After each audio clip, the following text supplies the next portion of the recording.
What's up, everyone? This is Bill. You guys know what time it is. Today's watch is the Invicta Speedway.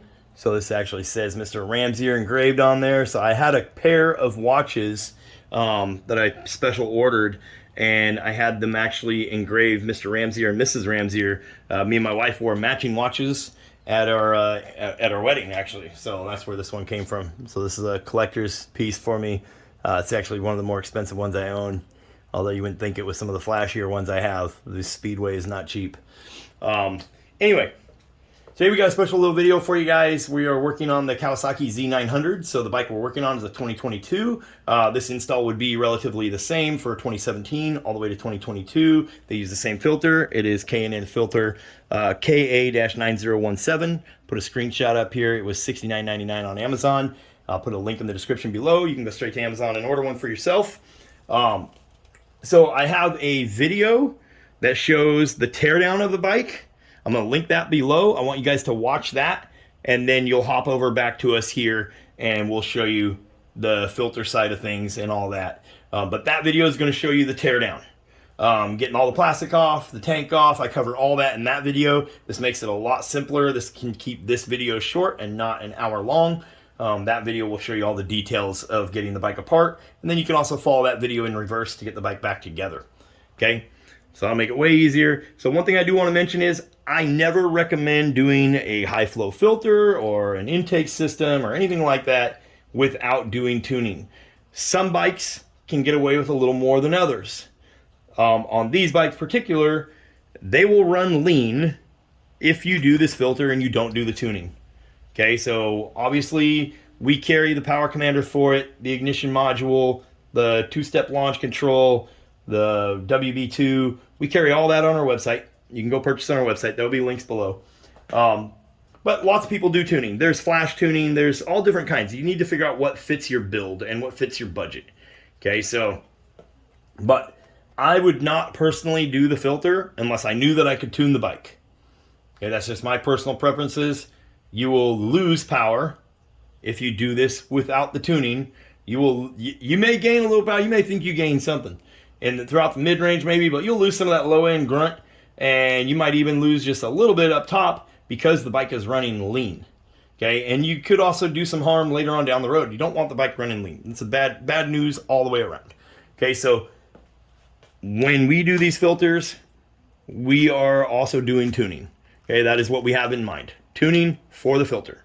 Okay, we do offer custom tuning. We can tune your bike for this filter, for your exhaust, whatever parts you have done, we can build you a custom tune for it. But just remember that, okay? We will be tuning this bike down the road here before it ever gets started again. It will have a tune on the bike that'll be for this filter and the new exhaust going on it. Anyways, enough talking, enough gibberish. Go watch the video that's in the description. That will show you how to tear down the bike, and then come back and we'll show you how to install this filter.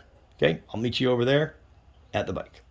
I forgot to mention the grease that comes included in that kit, so make sure you use it right around here. This is going to be the top of the filter. This is going to be where the plastic on the air box makes contact. Okay, and then you want to put a nice bead all the way around this little seam that you'll see inside here. Make sure you see where underneath the stacks, all the way around there. Okay, I'm going to piece this part of the video in there just so I make sure that it got mentioned inside the video. You're going to want to do this with this K&N high flow filter. It seals everything up, makes it so no air is escaping or getting in where it's not supposed to be. Okay guys, like I was saying, there's a link below that shows you exactly how to tear down the bike. So we can keep this video as short as possible. You can go refer back to that video and find all the information you need on tearing down the bike and get to this point where we are at the airbox. To do the K&N filter, we're just going to simply pull all these screws, and we're going to need to lift this metal tab up off of there, and then we are going to remove the air filter and put the new air filter in. Okay, and then we'll put this screws back in, put this metal tab back on, and you are done, ready to reassemble everything. And you can follow the steps in that video back in reverse to put it all back together. Okay, so let's get that airbox lid off and drop in this K&N filter. metal tab. I got all the screws out around the edge. That metal tab underneath there, it just lifts up and off there. It's kind of sandwiched in there, so you will need to get it off, but just lift up slowly. And then don't forget, you do have a screw right down there. It's a Phillips head. It's way in there. Don't know if you can see it or not. There it is. You need a long screwdriver to get down in there. Don't forget to remove that one, okay? And don't forget to put it back when you're done. Okay guys, you can see we are inside the airbox. Get the lid off. We're going to be, this is a factory filter. That's what it looks like. So if you lift up here, you can just kind of work it out. You don't have to remove the stacks here. Here's the factory filter. You can see there's nothing wrong with it. It's a good filter. We'll set this one aside if you ever got to do a replacement or anything crazy, or if we ever work on another bike. Like I said, this bike's only got 500, it's got maybe close to 1,000 miles on it. So it's still a new filter. Still, it would be a good filter. If someone came in with a bike that's got 10,000 miles, we could probably save them some money and replace their filter with this one, and that would be fine. Still efficient, not a single thing wrong with it. Another thing I'll mention, a lot of people talk about velocity stacks, that kind of stuff.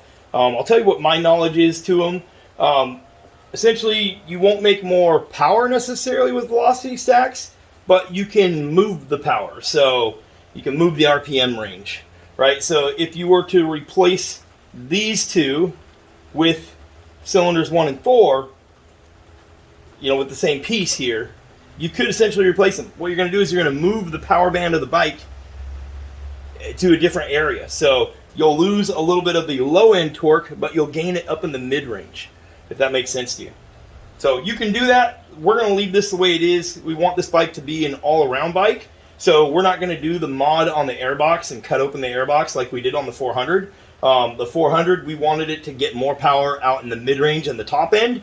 That's what we were going after. It's a smaller bike. It's got plenty of torque in the bottom end, and we were willing to lose a little bit. This thing is a torque monster, and that's hence the nickname Monster, right? So we want to keep that aspect of it. So we're just going to do the high flow filter, let it breathe a little better, and then we will essentially just leave it all the way it is. And then the next step is removing the airbox and installing the power commander, ignition control, wideband 2 with auto tune, so we can utilize that. And then the new Leo Vince exhaust. We got a full exhaust going on. We're using the LV10 Leo Vince header, everything.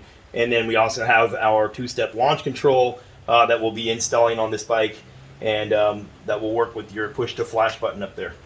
Okay, so installing the new K&N filter, pretty simple, pretty straightforward. Remember, it's an oiled filter. So whatever factory OEM says to replace the filter on this is when you'd need to open it up and clean your K&N filter and re-oil it. And this is part number, let's see if the camera can focus in on that, KA9017. I'll put a link in the description below. You can get it on Amazon. That's going to be their K&N replacement filter for this bike. Okay, then it is all sealed up here. They do vacuum seal. Well, they seal up the ends here because it is oiled, so it's a little oily inside here. But it's all right. So we're just going to get inside here. Here, be our K&N replacement filter. We'll get it out of the bag. We'll put the old one in there.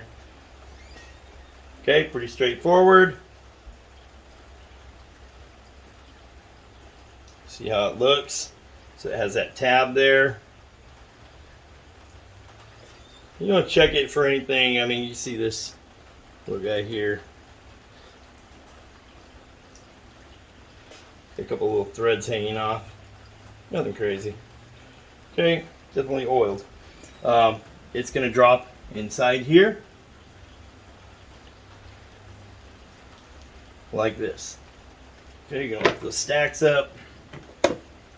There you go. It should say K&N right up here at the top. That's how you know you got it correct. Okay, when the bolt goes back through the center of your airbox, that's what is going down into this and holding it in place. And that's it. Air comes in through the motor, back into the throttle bodies, or through the tubes into the throttle bodies. Okay, so that is it. K&N filter swapped out. Pretty straightforward. It just involves a lot to get to this point, which you can follow steps in that video. Remember, there's a link below. K&N filters back in, we'll put the air box back on, we'll throw everything back together. And remember, we do tuning on these bikes, and we can tune it for a K&N filter and a slip-on, or a K&N filter and a full exhaust, or even the stock exhaust setup. K&N filter is the way to go though, because this is going to improve that airflow that this motor needs, and it's going to get you quite a bit more torque. Okay, so that's it for the video really. Put it all back together. Like I said, follow the steps in that video. Airbox lid needs to go back on. Don't forget your screw in the middle. And if you want to get a hold of us, there'll be an email down below. You can email us about a custom tune for your Power Commander. We are a DynoJet distributor, so you can purchase a Power Commander on our website. You can purchase the ignition module, two-step launch control, all of it, the whole 9 yards, that we'll be doing on this bike. So if you want to do the tuning, if we can do it remotely, we can email you a custom tune. And the good benefit to doing a Power Commander is, like, you can use our two-step launch control. You can use the DynoJet Quick Shift and add that to it. You can plug in a Pod 300 digital display and monitor all the vitals of the bike, like coolant temperature, all that type of stuff. AFR, you can run an AFR gauge and put an AFR gauge on it if you wanted to use something like the WB2. Also, you're future-proofing the bike, right? So if you do a flashed ECU, if you're doing this filter, you just now messed up the tune that they had put on it before. You need to remove the ECU. You need to send it out to the people that did the ECU flash. I'm not knocking an ECU flash. ECU flash is great. If people know it, if the company knows what they're doing, they can remove all the restrictions that Power Commander can't do. So a lot of people do an ECU flash and then use Power Commander control fuel and ignition timing. The ECU flash is to unlock all the potential of the bike as far as all the restrictions. But the downside to it, they both have their pros and cons. The downside to it, ECU flash means I got to remove this and I got to mail it off. My bike's down now because I got to mail this off and have it reflashed again for the new filter. Okay, with a Power Commander, we can email you a new tune. You can plug your computer in, load up the Power Commander 5 software, which is free to download. Grab the tune, sending it to the Power Commander, save the map to the desktop. That's it, you're done. Turn it off, unplug the computer, you're done, you're good to go. Takes you 10 minutes versus maybe a week or two to get back your ECU. So they're both going to have their pros and cons. I prefer the tuning method of me being able to do it locally here, right on the spot, whenever I want. So, and we specialize in DynoJet products. Anyways, guys, thanks for watching the video. Put your bike back together. Go follow that video step by step in reverse and get your bike all back together. Catch you guys on the next one. Thanks for watching. Peace.